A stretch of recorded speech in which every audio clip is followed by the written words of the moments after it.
اوسه پورې نن چې کله مو ایس ایچ او سره خبرې کولې، ایس ایچ او چې کومو اوږدو ویښتو والا او زه یې نه پېژنم، هغه د ما ته څه وایي چې 3 بجې ویلې ګرځي، 2 بجې ویلې ګرځي. ایس ایچ او یایي، بلکل ایس ایچ او دی. خبره وره زه نن زه بلکل د قانون احترام کوم، زه بلکل همدې پاکستاني ریاست والا سړی یم چې ته نن مو ته یایي یو پولیس والا مو ته څه محافظ دی، هغه مو ته یایي چې ته 3 بجې ویلې ګرځي. نو زه تا نه هېڅ قسمه امید خو ما بلکل نشته، لکه څنګه ما مشر نشته دی امید، زه دا یم چې ما دا کاسای مغوی شهیدانو په شان دی، لکه څنګه پیواړ ترې منګال سکول والا کاس و که دې هر قسمه مسله وه. حفاظت کول د هغه غم ته رسېدل دا د چا کار دی؟ د ریاست ذمه ده. نن ما ته ایس ایچ او یایي چې 3 بجې دا ویلې ګرځي، 4 بجې دا ویلې ګرځي. ما خونه دا نږدې د اسپتال سره، زه خوړې نه رسوم، زه همدلته خوړې کې چا وویشتم. نه آیا بیا باندې ځای ولا کوم، نه زه دا پوښتنه کوم چې دا به مو ته دا خبره کوي چې ته 2 بجې ویلې راوځې. نو ورشه خونې کې به بیا کینو، طالب واچوو، صرف ورسره به پولیس والا یمو، سکیورټي ادارې دې په روډونو نه ګرځي. عوام ته خو هېڅ ضرورت نشته چې بیا بهر وځي. ٹھیک شو. اور سره پورې دوی هر قسمه مساله دی دي. زه بیا د یوه خبره وضاحوم، ما حفاظت کولې والا څوک دی؟ حکومت دی.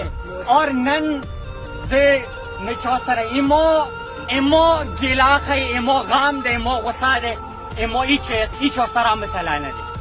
زه حکومت نه دا مطالبه کوم، زه حکومت نه دا مطالبه کوم، زه هغه ته دا عرض کوم چې نن دغه مړ ځای کوم ولا پلنکي کوم ولا پلنکي اهل سنت والا ته ایون زه دا یم چې تاسې مو سره دې شي کې شریک شوئ چې نن ایمو والا کاس مړ کېږي، بله ورسته تا والا کاس مړ کېږي، هغه ته به نما ویل کېږي ضدي دشمني یا پلنکای دشمني یا ریاست ته ټول کسې دسې دی، مسالې دي. نه، هر چی دی تا ذمه داري ده چې ته د ما حفاظت کوي.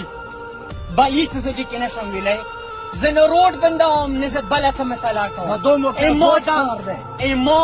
ما ته تکلیف رسېدلی دی. دغه ذمهوار څوک دی؟ دا د ټول حکومت سره ناست دي، ټول حکومت سره ناست دي. هېڅ کې یو کس دی امام حسین علیه السلام څنګه میدان کې چې هیهات من ذله، ذلت هیچ کله نه قبلوم، هیچ کله ذلت نه قبلوم. هیهات من ذله چاهه یو لکه څنګه ما بیبي زینب یایي چې زه نن راځي یم د خپل ورور چې ټوټې دی، زه نن دې شنې زه راځي یم. ما لیاره چې زه ما په نامې سه حسین علي حیدر رسېدی، زه به قتلېږم، زه به مړ کېږم. زه دې شنه هیڅ کله نن دې عصبې زه جیب کې کفان ګرځوم، والله زه په جیب کې کفان ګرځوم. زه دې شنه نه ډارېږم. حکومت ته اړتیا واوره، هر څه کولی شي وکړه، هر څه کوي. دا ریاست پاکستان دپاره دا تا چې کومه پالیسي ده دا خطرناکه دی. تا چې کومه پالیسي اپنو کړې ده دا د ملت پاکستان دپاره خطرناک دی، د ملت اسلام دپاره خطرناکه پالیسي دی. مو دا هر یو مړی کېږي دا یو پالیسي یو پلانینګ په تحت کېږي. دا اچانک حادث سره یوه سانحه دی. دا ونه یي چې نن د منګک والا کاس دی. اهل سنت ورونو تاسو نه جار شم، هر چا جنازه دی، هر چا زخم دی، هغه زخم دی ښه پوهېږي. نن ما زخم دی که نه بله رشته تا ته خدای دې تا وساتای کړي. ما ته پاته ہے چې دیکھیے چوک ملوث تھی، یہ جو نہ معلوم ہے ہم سب کو معلوم. والسلام علیکم. پوسټمارټم زه دې شي کې موجود وم، مو خبره دوی اقتصادي ته بې بوځو. زه کوم، زه هزارو کوم تنګی نه ونیسه بالامین انزرای مخې ځای دغو ټولو کوم ته یو دی پوسټمارټم والا نشته، سهولت نشته دی مو اقتصادي ته بوځم. دا نااهلي نه دی، دا نااهلي نه دی، نو بیا چی دي؟ اور بل ایس ایچ او چې کومه ته بدتمیزي کوله، امتیاز حریبي چې ګواه دی، نور خلک یې ګواه دي. داسې کاس ته ویلې رسته چې علاقې کې امن خرابوي.